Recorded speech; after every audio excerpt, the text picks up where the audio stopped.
Yuga hadn't slept since Midoriya came back. He should have felt relieved. His closest friend had been at the hospital all day and wasn't expected to return. If he came back at all, would have indicated good news had it not been for the way he slammed his door and his things. That's what woke him up. Yuga would have contacted him, either via text or knocking on his veranda window, but then he heard the crying. He came to a decision and shot out of bed.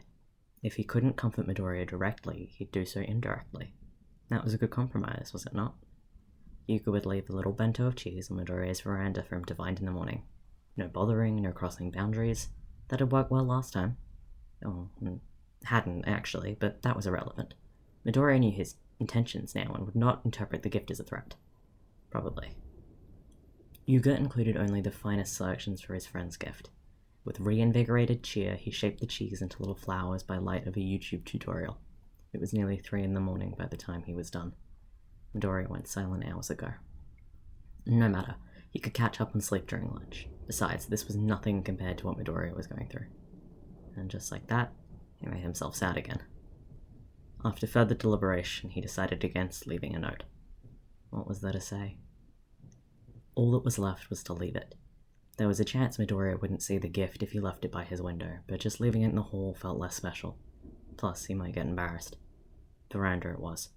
The box should protect it from the rain. Yuga went to his own window. And stopped. 2 long black shapes arched over the railings. Yuga backed away and crouched, hand over his mouth. The rain on his window obscured most of it, but he made out the spikes at the end of the draping black. They shifted and lifted a body up and over.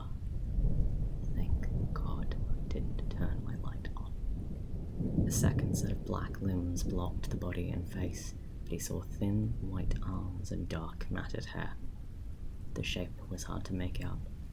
The first 2 limbs that hovered over the rest dominated the silhouette. It was a poor angle, too. Yuga shifted around as quietly as he could.